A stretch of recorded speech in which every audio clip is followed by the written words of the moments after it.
নমস্কার বন্ধুরা, সবাই কেমন আছেন? আশা করি সবাই ভালো আছেন। আমিও ভালো আছি। আবার একটি দুর্দান্ত ডেইলি লাইফ উইথ কুকিং ব্লগে আপনাদের স্বাগত। আজকে সকালে রান্না করেছিলাম চটপটে ঘুগনি। আমার একটি রিলে শেয়ার করে রেখেছি, আপনারা চাইলে দেখে নিতে পারেন। আর দুপুরে বানাবো দই চিকেন বা দই মুরগি। তার জন্য কিছু গোটা মশলাকে প্রথমে ফ্রাইং প্যানে ভেজে নিচ্ছি, যেমন গোটা জিরে, গোটা ধনে, কিছুটা লবঙ্গ, এলাচ দুটো, অল্প কয়েকটা গোটা গোলমরিচ, দুটো শুকনো লঙ্কা আর দারচিনি, সবগুলোকে একসঙ্গে ফ্রাইং প্যানে ভেজে হামানদিস্তায় গুঁড়ি করে নিচ্ছি। এখন চিকেনটা ম্যারিনেট করে নেব। এখানে রয়েছে 750 গ্রাম মতো চিকেন। তার মধ্যে দিয়ে দিচ্ছি নুন, হলুদ, লঙ্কা গুঁড়ি, ভেজে রাখা মশলাটা আর 200 গ্রাম দই দিয়ে ভালো করে চিকেনটাকে ম্যারিনেট করে নিচ্ছি। চিকেনটাকে ম্যারিনেট করে 2 ঘন্টা মতো ফ্রিজে রেখে দেবো। চিকেনটা আজকে আর দুপুরে রান্না করা হয়নি, ফ্রিজেই রয়ে গেছে। চিকেনটা ম্যারিনেট করা হয়ে গেছে, রান্না করতে যাব তখন দেখি মা বলছেন যে আজকে নাকি কারো বাড়িতে আমাদের নিমন্ত্রণ রয়েছে। ব্যাস, আর রান্না করা হয়নি। নিমন্ত্রণ বাড়ি থেকে ঘুরে এখন সন্ধ্যা হয়ে গেছে। এখন এসেছি রান্নাঘরে, এবারে চিকেনটা রান্না করব। দই চিকেন রান্না করতে কিন্তু একেবারে কম তেল লাগে। আর আপনি যদি ভাবেন এটা তেল ছাড়াও রান্না করবেন, তাহলেও কিন্তু সম্ভব। শুধু একটু জল ব্যবহার করে করে মশলাগুলো কষাতে হয়। কড়াইতে অল্প একটু তেল গরম করে তার মধ্যে দিয়ে দিচ্ছি তেজপাতা আর অল্প একটু গরম মশলা।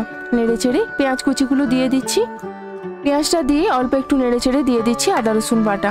পেঁয়াজ আর আদা রসুনটা তেলের মধ্যে একটু ভেজে নেব। আর এগুলোকে একটু সফট করার জন্য একটু নুন দিয়ে দিচ্ছি। দিয়ে একটু নেড়েচেড়ে কাশ্মীরি লঙ্কার গুঁড়ি বেশ কিছুটা দিয়ে দিচ্ছি। এখানে আমি কাশ্মীরি লঙ্কার গুঁড়ি আর এমনি লঙ্কা গুঁড়ি দুটোই মিক্সড করে রেখেছিলাম, সেটাই দিয়ে দিচ্ছি। দিয়ে ভালো করে মশলাটা কষিয়ে নেব।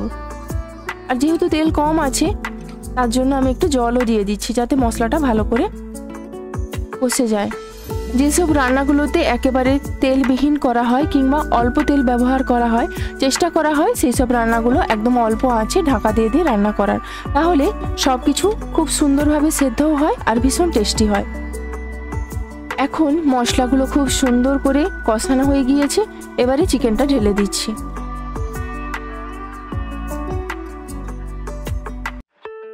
এই রান্নাটিতে আর বিশেষ কিছু ঝামেলা নেই।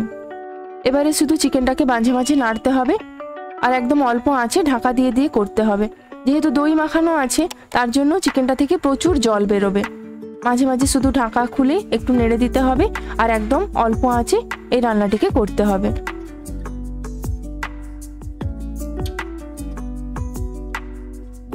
চিকেনটা থেকে বেশ অনেকখানি জল বেরিয়েছে, ওটা ঢাকা দিয়ে অল্প আঁচে হতে থাক।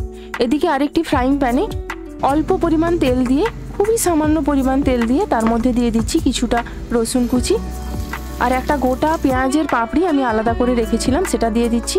আর কিছুটা ক্যাপসিকাম কুচি সব দিয়ে একদম গ্যাসের ফ্লেমকে হাই রেখেই এটা আমি ভাজবো, যেন এগুলো নরম না হয়ে যায়। তার জন্য যতক্ষণ না পেঁয়াজের গায়ে অল্প লাল লাল একটু কোটিন আসছে ততক্ষণ অবধি ভাজবো, তারপরে এটাকে নামিয়ে নেব।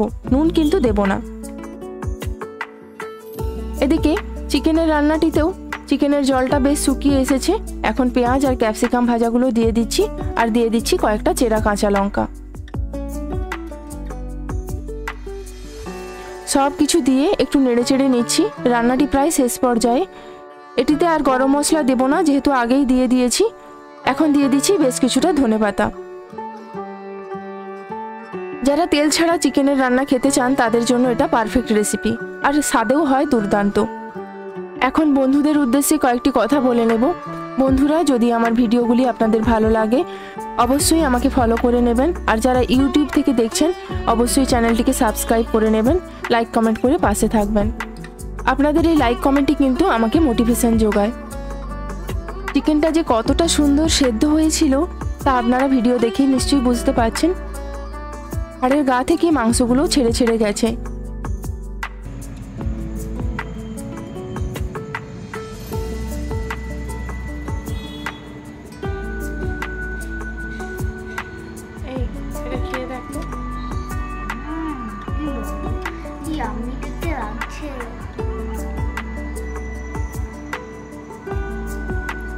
নরম হয়েছে?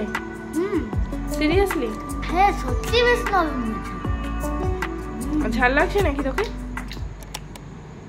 না, ঝাল লাগে না। আজকে রাত্রের রান্না এখানেই শেষ হয়নি। যেহেতু আমি চিকেন খাই না, সেজন্য নিজের জন্য ডিমের এই রেসিপিটি বানিয়েছিলাম। এটাও আমি রিলে দিয়ে রেখেছি, আপনারা চাইলে দেখে নিতে পারেন। ভিডিওটি এখানেই শেষ করছি। সবাই ভালো থাকবেন, সুস্থ থাকবেন, ধন্যবাদ।